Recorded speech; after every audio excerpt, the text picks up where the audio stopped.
बिस्मिल्लाहिर्रहमानिर्रहीम। अस्सलाम वालेकुम प्यारे व्यूअर्स, क्या हाल चाल है? ठीक ठाक, अल्लाह पाक का करम है। मैं भी ठीक हूँ। मैं आपका दोस्त जी मवान शैकी द्वेशरी शारी नाल हाजिर हाँ। इससे पहले आप मेरी वीडियो को लाइक और अगर आप मेरे चैनल पर नए हैं तो मेरे चैनल को सब्सक्राइब ज़रूर कर दो।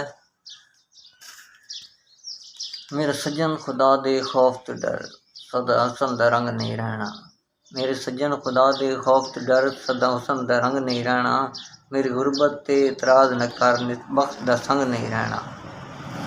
ये सोने दे कंगन तां दूर दी गल है, ये सोने दे कंगन तां दूर दी गल है।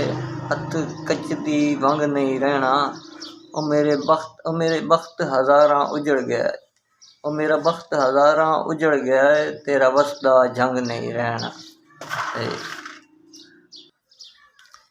मैनू इवें सजना बदनाम किता ही, मैनू इवें सजना बदनाम किता ही। बन आप लजपाल न सकियों। तू अंदर दे मकसद हल करके, तू अंदर दे मकसद हल करके टुर साडे नाल न सकियों। मेरा नहीं नुकसान जनाब दा होया, मेरा नहीं नुकसान जनाब दा होया है। कर आप ख्याल न सकियों। तेरे हथ विच सौखे आ गए हैं, तेरे हथ विच सौखे आ गए हैं। तू यार संभाल न सकियों। दोस्तों, मेरे शैकी द्वेशरी शारी पसंद आवे तो कमेंट मेरी हौसला अफजाई ज़रूर कर दो। अगर मेरी वीडियो लाइक मेरे चैनल अगर आप मेरे चैनल पर नए हैं तो मेरे चैनल को सब्सक्राइब ज़रूर कर दो। अस्सलाम वालेकुम।